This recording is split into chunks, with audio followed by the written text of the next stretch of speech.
तरह की आवाज़ से इज्तनाब इसलिए करता हूँ कि मैं ज़रा खरी खरी बातें करता हूँ, फिर कई तबीयतों पे नागवार गुजरती हैं। बुनियादी तौर पर हम लफ्ज़ों से, नारों से और अपनी बोलियों से तो हम अपने आप को हुसैनी कहते हैं, लेकिन हम मिन हैसुल कौम, मैं सख्त बात कर रहा हूँ, लेकिन हमारे मिजाज यजीदियों वाले हैं।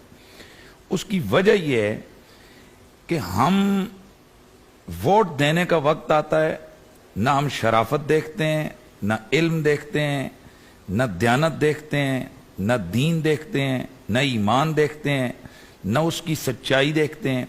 हम देखते हैं जो जितना बड़ा गुंडा, जितना बड़ा बदमाश, जितना बड़ा लुटेरा होता है, हम उतनों से, और हमारे जहन में क्या होता है कि यार अगर कोई थाने में काम बन गया तो इसके फोन पे छूट जाएंगे, अगर कहीं मेरा फलां मसला हो गया तो ये ऐसा हो जाएगा। तो जब हम असम्बलियों में भेजते ही ऐसे गुंडे, मवालियों और बदमाशों को हैं, तो फिर उसका नतीजा वही आएगा जो हमारे सामने आ चुका है। अरसे से मैं आज बात कोट करना चाहता हूं डॉक्टर ताहिरुल कादरी साहब से। आपके हजारों इख्तिलाफ हो सकते हैं, लेकिन उनकी एक बात को मैं बिल्कुल तस्लीम करता हूं कि जब तक आप निजाम नहीं बदलेंगे उस वक्त तक आपका ये शक्लें तब्दील करने से, ये करने से कुछ भी नहीं होने वाला।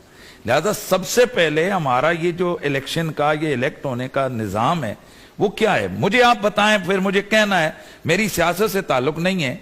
और भाई मेरे आज एक क्लर्क की नौकरी के लिए सबसे पहले कहते हैं इसको जरा चेक करवाओ, थाने में इसके खिलाफ एफआईआर तो कोई नहीं है। एफआईआर हो, बेचारे को क्लर्क की नौकरी नहीं मिलती। आपके सच्ची है झूठी है इसको छोड़ें, वजीर आला पे कितनी एफआईआर हैं, वजीर आजम पे कितनी एफआईआर हैं।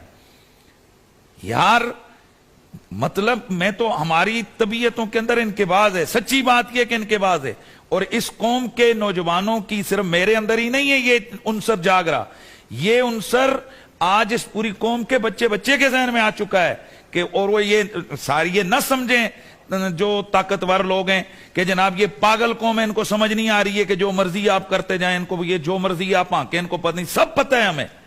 और अल्लाह माफ करे अब हालत क्या हो गई है, जैसे ही ये गुंडे मवाली ऊपर हुकूमतों में आते हैं, मसलन जो लाहौर के अंदर एक मेजर के साथ वाकया हुआ, भाई सरकारी अफसर के साथ जो वाकया हुआ, हम सवाल पूछना चाहते हैं कि जिस मुल्क में एक सरकारी अफसर और मेजर, भाई आर्मी का नाम सुनकर आधे लोग तो वैसे ही सीधे खड़े हो जाते हैं इज्जत के एहतराम के साथ, और आधे डर के होते हैं। तो यार जब वो चीख कर कह रहे हैं मैं आर्मी का बंदा हूं, मैं अफसर हूं, और उसको बड़े इत्मीनान के साथ उसके जोड़ अंग अंग तोड़ा जाता है, तो वो कौन है भाई? वो है कौन है? वो एमएनए का भाई है, खुद एमपीए और उनके लोग हैं। तो जब इस किस्म के गुंडे और मवालियों को हम लोग चुनकर ऊपर भेजेंगे तो फिर हम कहेंगे जी सिस्टम ठीक हो, तो भाई भुगते सारे, पूरी कौम भुगते। फिर जिस वक्त इनसे कहा जाता है कि रसूलुल्लाह के नाम पर वोट दो, खुदा के दीन के नाम पर वोट दो, वतन की सलमियत के नाम पर वोट दो, उस वक्त इनको नाना, चाचा, मामा, कौम, कबीला, खानदान और न जाने क्या से क्या याद आता है। फिर चुन चुन कर ये ऐसे लोगों को भेजते हैं, भुगतो अब। और हमारी सियासत है क्या?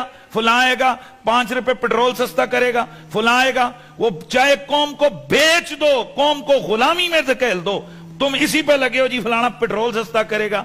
और जिस कौम की सोच ये हो कि मैं इस एमएनए को इसलिए वोट दूंगा कि इसने मेरी गली पक्की करवाई है, मुझे इसने ट्यूबवेल लगवा कर दी है, उस कौम का अल्लाह ही हाफिज है।